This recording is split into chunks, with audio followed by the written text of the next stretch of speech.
Video like जरूर कर लीजिए और ऐसे वीडियो लगातार फ्री में पाने के लिए चैनल को तुरंत सब्सक्राइब कर लीजिए और बेल आइकन को जरूर टैप कर लीजिए ताकि आगे भी सारे वीडियो आपको मिलते रहे। यूट्यूब में फॉलो करते हैं तो प्लीज ये वाला फ्री टेलीग्राम चैनल जरूर ज्वाइन कर लीजिएगा। सारे नोटिफिकेशन सारे अपडेट यहीं पे आते हैं, ध्यान रखिए। नमस्कार दोस्तों, एग्जाम प्रिपरेशन के यूट्यूब चैनल पर मैं प्रियंका एक बार फिर से आप सभी का बहुत बहुत स्वागत करती हूं। और मैपिंग सीरीज़ में हम लोग सारे कॉन्टिनेंट्स कवर कर रहे हैं। ये जो अभी क्लास चल रही है वो साउथ अमेरिका के लिए है। अगर आप न्यू हैं चैनल पर तो डेली दोपहर 1 बजे क्लास देख सकते हैं और रात को 9 बजे आर री एग्ज़ाम के लिए प्रैक्टिस सीरीज़ भी चल रही है, तो आप इन क्लासेस को देख सकते हैं। और इसके साथ साथ आप इस क्लास की PDF परचेज़ करना चाहते हैं, अदर कोई कोर्स परचेज़ करना चाहते हैं, जैसा कि आप सभी को पता है अब यूपी PCS एग्ज़ाम टल चुका है, दिसंबर में होने की संभावना है और RO का भी एग्ज़ाम भी होगा। तो इन दोनों एग्ज़ाम को टारगेट करते हुए बेहतर कंटेंट और बेहतर टेस्ट सीरीज़ के साथ आप स्टडी फॉर सिविल सर्विसेज को ज्वाइन कर सकते हैं। और इस समय ऑफ़र भी चल रहा है, फेस्टिवल ऑफ़र मिल जाएगा, ज्ञान सर कूपन कोड अप्लाई करके आप डिस्काउंट भी ले सकते हैं। चलिए आज की क्लास स्टार्ट करते हैं। तो साउथ अमेरिका में काफ़ी चीज़ें हम लोगों ने पढ़ ली थी, जैसे कि अभी देखें तो इसका जो नदर्न मोस्ट पॉइंट है वो पुंटा गैलेनस है, ये दिख रहा होगा आपको, ये रहा। वेस्टर्न मोस्ट इसका जो पॉइंट है वो हो जाएगा पुंटा बाल्कन्स, और यहाँ पर केप ब्रैंको है जो कि इसका ईस्टर्न मोस्ट पॉइंट है। ठीक है, अब बात करेंगे अगर इसके सदर्न मोस्ट पॉइंट की, ये रहा, आपको केप हॉर्न दिख रहा होगा। ठीक है, ये तो ये इसके सदर्न मोस्ट पॉइंट में आपने देखा। इसके अलावा बात करें लेक्स की तो यहाँ पर दो इंपॉर्टेंट लेक्स तो हम लोगों ने देखी ही थी, एक लेक माराकाइबो है और एक हो जाएगी लेक टिटिकाका जो सबसे ज़्यादा ऊंचाई पर स्थित है। एक माउंटेन रेंज है जो काफ़ी लंबी या विश्व की सबसे लंबी माउंटेन रेंज है जो कि एंडीज़ है, एंडीज़ पर्वत श्रृंखला मिलेगी। और इसके अलावा अगर हम लोग डेजर्ट की बात करें तो यहाँ पर वर्ल्ड का मोस्ट ड्राइएस्ट जो डेजर्ट है वो यहीं पर है, वो कौन सा है, अटाकामा। ये विश्व का सबसे शुष्क मरुस्थल हो जाएगा। इसके बाद आप देखेंगे यहाँ पर एक पेटागोनियन डेजर्ट है, ब्राज़ीलियन हाईलैंड है, और ऊपर बढ़ेंगे तो ये रहा गुयाना हाईलैंड। ठीक है, इतना आपने देखा, ये आपको डेजर्ट्स देखने को मिल गए। अब ये जो एंडीज पर्वत श्रृंखला है इस पर आपको दो हाईएस्ट पीक्स याद रखनी है। पहली तो माउंट ओजोस डेल सलाडो है, दूसरा माउंट अकांकागुआ है। माउंट अकांकागुआ हाईएस्ट पीक है और माउंट ओजोस डेल सलाडो ये एक्टिव वॉल्केनो है जो सबसे ऊंचा है।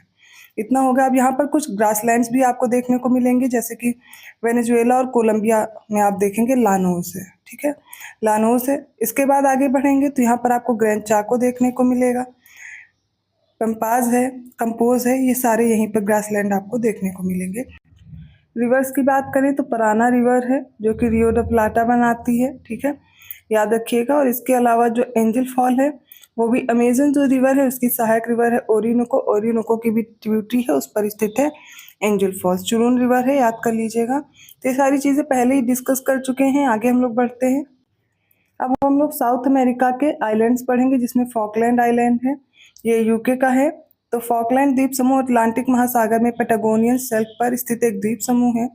एक ब्रिटिश विदेशी क्षेत्र के रूप में यूके फॉकलैंड द्वीप समूह के नागरिकों की रक्षा और विदेशी मामलों की जिम्मेदारी लेता है। इसकी संप्रभुता की स्थिति को लेकर अर्जेंटीना और यूनाइटेड किंगडम के बीच में विवाद भी है। उच्च गुणवत्ता वाले ऊन निर्यात पर बल देने के साथ आर्थिक गतिविधियों में मछली पकड़ना, भेड़ पालन, ये भी यहाँ पर शामिल है। फिर है दक्षिण जॉर्जिया और दक्षिण सैंडविच द्वीप समूह जो कि यूके के अंडर आते हैं, और ये समूह ब्रिटिश प्रवासी क्षेत्र हैं। अर्जेंटीना अभी भी दक्षिण जॉर्जिया और दक्षिण सैंडविच द्वीप समूह पर संप्रभुता का दावा करता है। दक्षिण जॉर्जिया पर अर्जेंटीना द्वारा किए जाने के कारण ब्रिटेन और अर्जेंटीना के बीच 1982 का फॉकलैंड युद्ध हुआ था। नेक्स्ट है टिएरा डेल फ्यूएगो, ये जो है ये मैगलन जलडमरू मध्य के पार दक्षिण अमेरिकी मुख्य भूमि के सबसे दक्षिणी सिरे पर स्थित द्वीप समूह है। ये जो द्वीप समूह है इसमें मुख्य द्वीप है Isla Grande de Tierra del Fuego और कई द्वीपों का एक समूह शामिल है। टिएरा डेल फ्यूएगो चिली और अर्जेंटीना के बीच विभाजित है। पेटागोनियन क्षेत्र का भेड़ पालन और अपने पेट्रोलियम निष्कर्षण क्षेत्र में आर्थिक गतिविधियों में अपना महत्व है। नेक्स्ट आ जाता है मैगलन स्टेट। तो मैगलन स्टेट दक्षिणी चिली में एक नौगम्य समुद्री मार्ग है जो उत्तर में दक्षिण अमेरिका की मुख्य भूमि और दक्षिण में टिएरा डेल फ्यूएगो को अलग करता है। ये जलडमरू मध्य ड्रेक पैसेज की तुलना में अधिक सुरक्षित है। नेक्स्ट है गैलापागोस आइलैंड, ये इक्वाडोर का एक हिस्सा है और भूमध्य रेखा के दोनों ओर वितरित हॉट स्पॉट ज्वालामुखियों का एक द्वीप समूह है। प्रमुख कृषि क्षेत्र देखते हैं। सबसे पहले इसमें लॉस लॉनोस या फिर लॉनोस जिन्हें बोलते हैं, ये कोलंबिया और वेनेजुएला में एंडीज के पूर्व में स्थित एक विशाल उष्णकटिबंधीय घास के मैदान है। ये बाढ़ वाले घास के मैदानों और सवाना बायोम का एक पारिस्थितिक क्षेत्र है।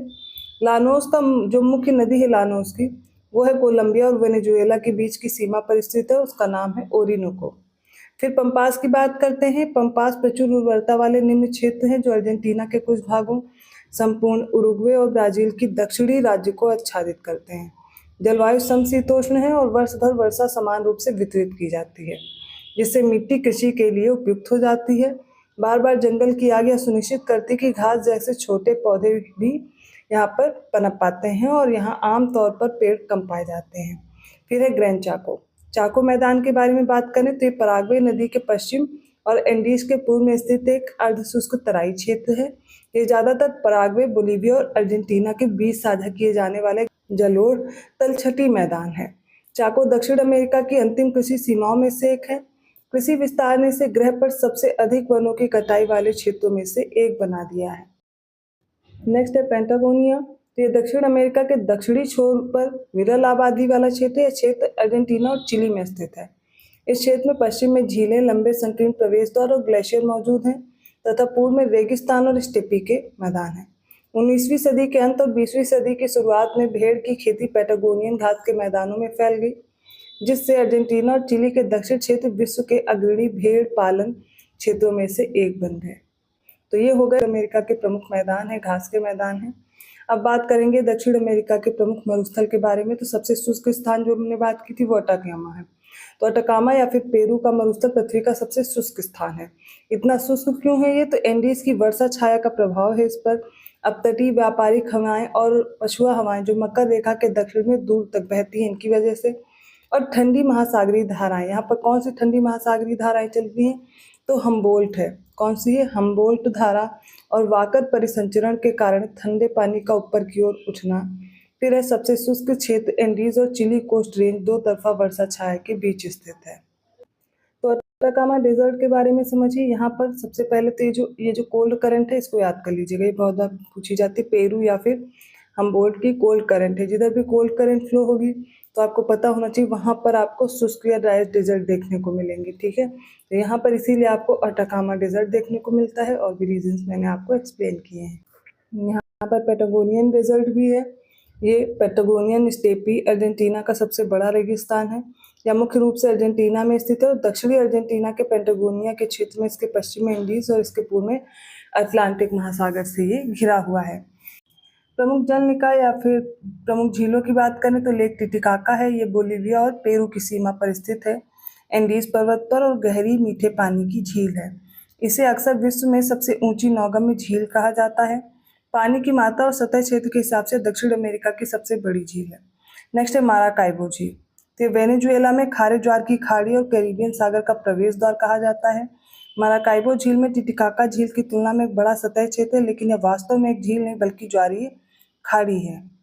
कुछ और भौगोलिक विशेषताओं की बात की जाए तो ओरिनोको रिवर के बारे में देख लीजिए। इसकी लंबाई 2250 किलोमीटर। इसका जल निकासी बेसिन जो है वेनेजुएला और कोलंबिया के बीच साझा किया जाता है। ओरिनोको कोलंबिया और वेनेजुएला के बीच सीमा का हिस्सा और लानोस से होकर ये बहती है। फिर आ जाती पराना नदी। ये 4880 किलोमीटर लंबी है और पराना नदी ब्राजील, पराग्वे और अर्जेंटीना से होकर गुजरती है। दक्षिण अमेरिका की दूसरी सबसे लंबी नदी है। यह पराग्वे और उरुग्वे नदियों के साथ विलीन हो जाती है और रियो डी ला प्लाटा में बहती है। फिर आ जाता है एंजल फॉल्स। तो एंजल जलप्रपात वेनेजुएला में स्थित एक जलप्रपात है। यह 989 मीटर की ऊंचाई पर 807 मीटर की गहराई के साथ दुनिया का सबसे ऊंचा निर्वात जलप्रपात है। नेक्स्ट है माचू पिच्चू। ये 15वीं सदी का एक गढ़ है जो दक्षिणी पेरू के पूर्वी कार्डिलेरा इंडीज की एक शाखा में स्थित है। माचू पिच्चू यूनेस्को की विश्व धरोहर स्थल है और विश्व के नए 7 अजूबों में से एक भी है। फिर है ला पाज। ये बोलीविया और दुनिया का सबसे ऊंचा राजधानी शहर है। यह समुद्र तल से 3500 मीटर की ऊंचाई पर स्थित भी है। नेक्स्ट है ड्रेक पैसेज। ते केप हॉर्न चिली और अंटार्कटिका के साउथ शेटलैंड द्वीप समूह के मध्य स्थित है। पछुआ हवाओं और हिमखंडों के हिंसक ठंडे झोंकों के कारण ड्रेक पैसेज के माध्यम से यहाँ नौगमन करना घातक होता है। नेक्स्ट है Puerto Williams and beagle channel. ये चिली स्थित प्यूर्टो विलियम्स शहर के रूप में मान्यता प्राप्त किए जाने के बाद दुनिया का सबसे दक्षिणी शहर बन गया है। Beagle Channel Tierra del Fuego और इस द्वीप समूह चिली और अर्जेंटीना द्वारा साझा किए जाने वाला है जो टिएरा डेल फ्यूगो, इसमें एक जलडमरू मध्य है। फिर आ जाता है इक्वाडोर। इक्वाडोर की हमने आपको कैपिटल बताई थी, क्विटो है। यहाँ की आधिकारिक भाषा स्पेनिश। आसपास पड़ोस में देखेंगे तो उत्तर में कोलंबिया है, पूर्व और दक्षिण में पेरू है और पश्चिम में प्रशांत महासागर है। इक्वाडोर में प्रशांत क्षेत्र में गैलापागोस आइलैंड भी शामिल होते हैं और यह विश्व के 17 मेगा डाइवर्स देशों में से एक है। नेक्स्ट है लैटिन अमेरिका। ये क्या है? तो लैटिन अमेरिका पश्चिमी गोलार्ध का वह क्षेत्र जहाँ स्पेनिश, पुर्तगाली और फ्रेंच प्रमुख रूप से बोली जाती है और यह आमतौर पर दक्षिण अमेरिका, मैक्सिको, मध्य अमेरिका और कैरेबियाई द्वीपों के महाद्वीप से मिलाकर समझा जाता है। नेक्स्ट है गैलापागोस आइलैंड। ये द्वीप समूह प्रशांत महासागर में स्थित इक्वाडोर का एक क्षेत्र है। इसाबेला और सांता क्रूज गैलापागोस द्वीप समूह के सबसे बड़े द्वीप हैं। गैलापागोस जीवों की अपनी अनूठी प्रजातियों के लिए विश्व भर में प्रसिद्ध है। यहीं पर चार्ल्स डार्विन ने 1835 में महत्वपूर्ण टिप्पणियां की जिनको उनके विकासवाद के सिद्धांत को आकार दिया और डार्विन ने द्वीपों को स्वयं में अलग विश्व के रूप में वर्णित किया। 1978 में द्वीप यूनेस्को की विश्व विरासत स्थल सूची का एक हिस्सा बन गए थे। अब हम लोग पढ़ेंगे चिली के बारे में। तो चिली पूर्व में एंडीज और पश्चिम में प्रशांत महासागर के बीच भूमि की एक लंबी और सक्रिय पट्टी है। राजधानी और सबसे बड़ा शहर सैंटियागो है और इसकी राष्ट्रीय भाषा स्पेनिश है। चिली उत्तर में पेरू, उत्तर पूर्व में बोलीविया, पूर्व में अर्जेंटीना, सुदूर दक्षिण में ग्रेट पैसेज से घिरा है। यह पैसिफिक रिंग ऑफ फायर में स्थित है और चिली विश्व के सबसे लंबे उत्तर दक्षिण देशों में से एक है। उत्तरी अटिकामा मरुस्थल में अत्यधिक खनिज संपदा है। मुख्य रूप से यहाँ पर तांबा और नाइट्रेट मिलता है। चुकी कमाटा, ये बहुत इंपॉर्टेंट है, ये क्षेत्र याद रखिएगा। ये विश्व का सबसे बड़ा तांबे के भंडार वाला नगर है। जलवायु कैसी है? चिली की विविध जलवायु उत्तर में विश्व के सबसे शुष्क रेगिस्तान अटाकामा रेगिस्तान के माध्यम से, केंद्र में भूमध्य सागरीय जलवायु है। ईस्टर द्वीप में आर्द्र उपोष्ण कटिबंधीय, पूर्व और दक्षिण में अल्पाइन टुंड्रा और ग्लेशियरों सहित एक समुद्री जलवायु तक ये फैली हुई है क्योंकि ये बहुत लंबा है। स्थलाकृति दक्षिण अमेरिका प्लेट में नाज़का और अंटार्कटिक प्लेटों के सबडक्शन के कारण चिली एक अत्यधिक भूकंपी और ज्वालामुखी क्षेत्र पैसिफिक रिंग ऑफ फायर का एक हिस्सा है। नेक्स्ट है ट्रिस्टन डा कुन्हा। ये एक ब्रिटिश विदेशी क्षेत्र मुख्य रूप से दक्षिणी अटलांटिक महासागर में स्थित एक अन्य दूरस्थ द्वीप सेंट हेलेना द्वारा शासित है और ट्रिस्टन डा कुन्हा आधिकारिक तौर पर विश्व में द्वीपों का सबसे दूरस्थ समूह है। तो आज हम लोगों ने कंप्लीट किया है साउथ अमेरिका के बारे में। अभी आप लोग पढ़ लीजिए, फिर मैं सिर्फ मैप के माध्यम से अलग से आपको एक एक जो कॉन्टिनेंट हैं वो एक एक कंट्री के साथ में समझाती रहूँगी। अभी आप जो ये थ्योरी दी गई है, जो भी इंपॉर्टेंट फैक्ट्स हैं उनको प्रिपेयर कीजिए। अगर वीडियो अच्छा लगा तो प्लीज़ लाइक कीजिए, चैनल को सब्सक्राइब कीजिए और लोगों को शेयर करते रहिए। ऐसे ही कंटेंट के साथ मैं मिलती हूँ नेक्स्ट वीडियो में। तब तक के लिए धन्यवाद।